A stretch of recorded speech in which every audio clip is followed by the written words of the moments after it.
morning. So we have an account here with First Federal, and we were just interested in getting Apple Pay set up and Apple Wallet. So Apple Pay is when you add your First Federal debit card or credit card to your Apple Wallet, and you can use your phone instead of bringing in your physical debit card to the store or the vendor, and you can use your phone to pay for your transaction or your items instead of your physical debit card. Now, of course, you just have to make sure that that vendor or that store accepts Apple Pay. But you can just make sure that, as long as they accept it, you don't have to bring in your physical card.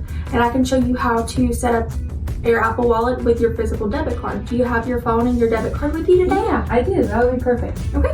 So this is where you would just open your wallet app, and then you see at the top right-hand corner, there's that little plus symbol.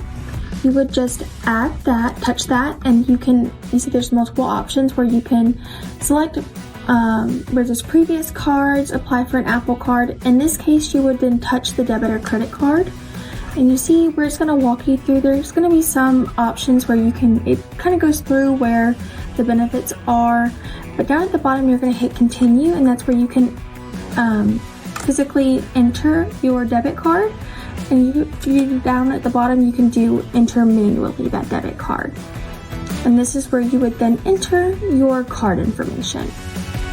So once you're done putting in your card number and your name on the debit card, you'll enter in the expiration date on that debit card and then the security code or the CVC code that's on the back of that debit card.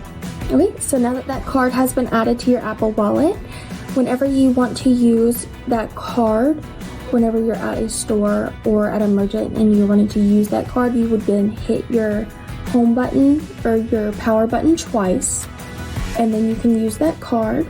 And you can use that card to pay at a store or at a merchant as long as they accept Apple Pay from now on.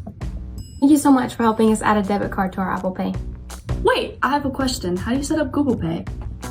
So with adding a card to your Google Wallet, it'll pretty much be the same steps as adding a card to your Apple Wallet. Down at the bottom is where you can select Add to Wallet, and then you can select Add a new debit card. And then you'll just pretty much follow the same steps where you can enter the card manually or use your camera to add the card. And then you'll just pretty much go through the same steps of verifying the card information, and then you'll be all set there. Thank you so much. Have a nice day.